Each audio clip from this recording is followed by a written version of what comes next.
दिव्य वचन जीवन वचन दिव्य वचन जीवन वचन। सबको जय यीशु।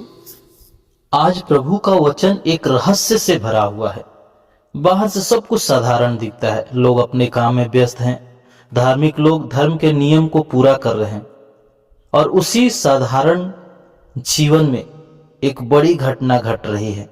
एक ऐसा क्षण जो चुपचाप जीवन की दिशा बदल देता है, एक ऐसा स्पर्श जो भीतर से मनुष्य को नया कर देता है। यह ठीक वैसा ही है जैसे टाइटैनिक जहाज जब वह समुद्र में चल रहा था तो पानी के ऊपर बर्फ का केवल छोटा सा हिस्सा दिखाई दे रहा था, लेकिन उसके नीचे बड़ा बर्फ का पहाड़ छिपा था। जो दिख रहा था वह पूरा सच नहीं था। कृष्ण प्यारे भाइयों बहनों, आइए हम आज के पहले पाठों को सुने और प्रवचन के द्वारा उस गहराई को समझने का प्रयास करें जहां से सच्चा परिवर्तन शुरू होता है। नबी ईसायास के ग्रंथ से आज का पाठ, अध्याय 58, पद संख्याएं 9 से 14 तक। यदि तुम पुकारोगे तो ईश्वर उत्तर देगा, यदि तुम दुहाई दोगे तो वह कहेगा, देखो मैं प्रस्तुत हूँ। यदि तुम अपने पेट से अत्याचार दूर करोगे, किसी पर अभियोग नहीं लगाओगे और किसी की निंदा नहीं करोगे, यदि तुम भूखों को अपनी रोटी खिलाओगे और पद दलितों को तृप्त करोगे, तो अंधकार में तुम्हारी ज्योति का उदय होगा और तुम्हारा अंधकार दिन का प्रकाश बन जाएगा। प्रभु निरंतर तुम्हारा पथ प्रदर्शन करेगा, वह मरुभूमि में भी तुम्हें तृप्त करेगा और तुम्हें शक्ति प्रदान करता रहेगा। तुम सींचे हुए उद्यान के सदृश बनोगे, जल स्रोत के सदृश जिसकी धारा कभी नहीं सूखती। तब तुम पुराने खंडहारों का उद्धार करोगे और पूर्वजों की नींव पर अपना नगर बसाओगे। तुम चर दीवारें की दरारें पाटने वाले और टूटे फूटे घरों के पुनर्निर्माता कहलाओगे। यदि तुम विश्राम दिवस का नियम भंग करना छोड़ दोगे और उस पावन दिवस को कारोबार नहीं करोगे, यदि तुम उसे आनंद का दिन, प्रभु को अर्पित तथा प्रिय दिवस समझोगे, यदि उसके आदर में यात्रा पर नहीं जाओगे, अपना कारोबार नहीं करोगे और निरर्थक बातें नहीं करोगे, तो तुम्हें प्रभु का आनंद प्राप्त होगा। मैं तुम लोगों को देश के पर्वत प्रदान करूंगा और तुम्हारे पिता याकूब को विरासत में तृप्त करूंगा। यह प्रभु का कथन है। प्रभु की वाणी। ईश्वर को धन्यवाद। संत लूकस के अनुसार पवित्र सुसमाचार अध्याय 5 पद संख्या 27 से 32। इसके बाद ईसा बाहर निकले।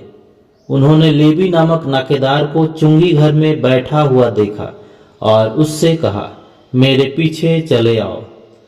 वह उठ खड़ा हुआ और अपना सब कुछ छोड़कर ईसा के पीछे हो लिया। लेवी ने अपने यहाँ ईसा के सम्मान में एक बड़ा भोज दिया। नाकेदार और अतिथि बड़ी संख्या में उनके साथ भोजन पर बैठे। फरीसी और शास्त्री भुनभुनाते और उनके शिष्यों से यह कहते थे, तुम लोग नाकेदारों और पापियों के साथ क्यों खाते पीते हो? ईसा ने उन्हें उत्तर दिया, निरोगियों को नहीं, रोगियों को वैद्य की जरूरत है। मैं धर्मियों को नहीं, पापियों को पश्चाताप के लिए बुलाने आया हूं। प्रभु का सुसमाचार। ख्रिस्त प्रभु की जय। सबको जय यीशु। ख्रिस्त में प्यारे भाई और बहनों, आज का वचन केवल सुनने के लिए नहीं है, यह हमारे हृदय को स्पर्श करने और उसे बदलने के लिए है। आज प्रभु हमसे एक ही बात कहना चाहते हैं कि सच्चा धर्म केवल बाहर से अच्छे काम करने या नियम निभाने में नहीं है। सच्चा धर्म तब होता है जब हमारा दिल सचमुच बदल जाता है, जब हम अपनी बुरी आदतों, गलत रास्तों और स्वार्थ को पहचानकर खुद ही उन्हें छोड़ने का निर्णय लेते हैं, और जब हम भीतर से मन फिराते हैं, तभी हमारे जीवन में सचमुच उजाला आता है और एक नई आशा जन्म लेती है। आज के पहले पाठ में नबी ईसायास हमें इसी सच्चे बदलाव को स्पष्ट रूप से बताते हैं। भाई और बहनों, हम सब अपने जीवन में किसी न किसी रूप में उपवास करते हैं। हम चर्च आते हैं, प्रार्थना करते हैं, नियमों का पालन करते हैं, बाहर से सब कुछ ठीक दिखाई देता है, लेकिन यदि हम ईमानदारी से अपने भीतर झांके तो क्या पाते हैं? कभी कभी हमारे हृदय में कठोरता बनी रहती है, मन में शिकायतें रहती हैं, हम दूसरों को क्षमा नहीं कर पाते और फिर भी हम सोचते हैं कि हमने अपना धार्मिक कर्तव्य पूरा कर लिया है।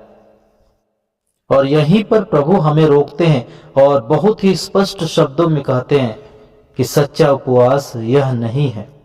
सच्चा उपवास वह है जहां तुम अपने आराम के जीवन से बाहर निकलते हो, जहां तुम केवल अपने लिए नहीं बल्कि दूसरों के लिए जीना शुरू करते हो।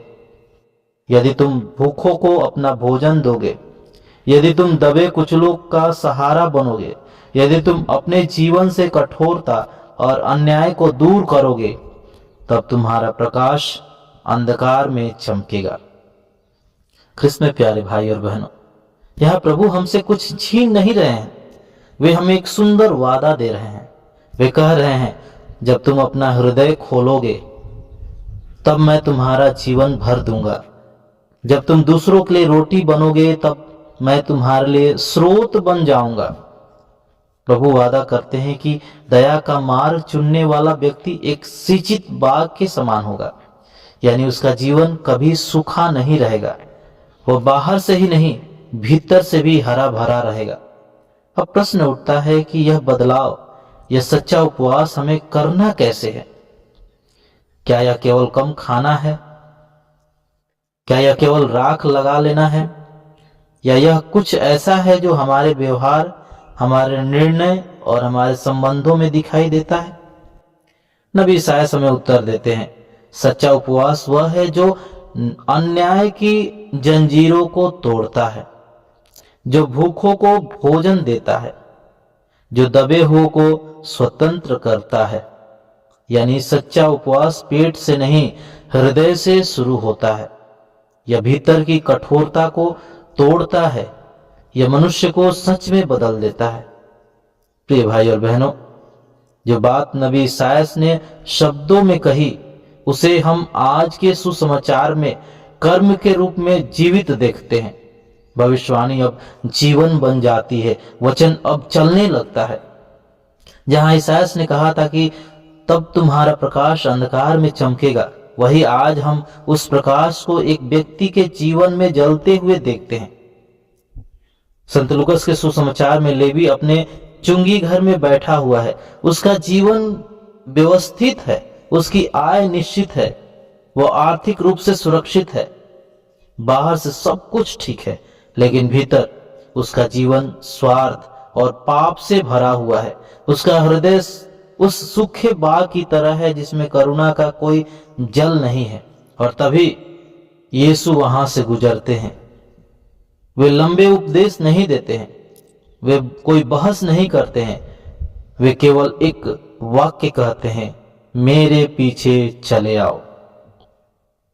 कृष्ण प्यारे भाई और बहनों, यह बुलाहट अचानक थी परंतु बहुत गहरी थी।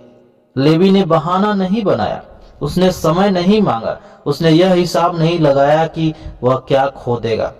वह तुरंत उठ खड़ा हुआ और सब कुछ छोड़कर चल पड़ा। प्यारे भाई और बहनों, लेवी का यह उठना केवल नौकरी छोड़ना नहीं था, यह उसके अपने पुराने स्वार्थ को छोड़ना था, यह उसकी अपनी पुरानी पहचान को छोड़ना था, यह उसके अपनी झूठी सुरक्षा को छोड़ना था। यही वह हृदय का परिवर्तन है जिसकी बात नबी ईसायास कर रहे थे। यही सच्चा उपवास है जो मनुष्य भीतर से बदलता है। कृष्ण प्यारे भाई और बहनों, जब हृदय सच में बदलता है तो उसका असर केवल भीतर तक सीमित नहीं रहता है। भीतर का परिवर्तन बाहर के व्यवहार में दिखाई देने लगता है। जो परिवर्तन आत्मा में शुरू होता है वह जीवन की दिशा बदल देता है। जरा सोचिए, लेवी के जीवन में हाँ का परिणाम क्या हुआ? उसका हृदय बदला तो उसने अपने घर के द्वार खोल दिए, उसने एक बड़ा भोज दिया और दूसरों को भी प्रभु से मिलने का अवसर दिया। जो व्यक्ति पहले अपने लाभ के लिए जीता था वो अब दूसरों को बुलाने लगा। जो पहले केवल लेता था अब बांटने लगा। यही है सच्चे परिवर्तन का प्रमाण। जब भीतर प्रकाश जलता है तो उसका उजाला छिपा नहीं रहता, वह घर तक पहुंचता है, घर के चारों तरफ पहुंचता है। और लेवी के साथ यही हुआ। उसका जीवन उसी क्षण अंधकार से प्रकाश में बदल गया। पर यह परिवर्तन केवल उसका व्यक्तिगत अनुभव नहीं रहा। जिसके घर में पहले स्वार्थ का वातावरण था वहीं पर अब प्रभु की उपस्थिति थी। उसने अपने घर में बैठे अन्य लोगों के लिए भी प्रभु का मार्ग खोल दिया। भाई और बहनों, यही है सच्चे उपवास का फल। जब हृदय बदलता है तो घर बदलता है, और जब घर बदलता है तो समाज बदलना शुरू होता है। परिवर्तन हमेशा एक व्यक्ति से शुरू होता है, लेकिन उसका प्रभाव बहुत दूर दूर तक जाता है। प्रिय भाई और बहनों, आज ये दोनों पाठ हमें एक ही दिशा में ले जाते हैं। नबी ईसायास हमें बताते हैं दया का मार्ग चुनो, और लेवी का जीवन हमें दिखाता है कि उस मार्ग पर पहला कदम कैसे रखा जाता है। तो स्वाभाविक उत्तर है प्रभु को हाँ कहकर। आज प्रभु हम में से हर एक के पास हमारे जीवन के चुंगी घर में, हमारी कमजोरियों में, हमारी बंधनों में, हमारी झूठी सुरक्षा के बीच आकर खड़े हैं और वही कह रहे हैं, मेरे पीछे चले आओ।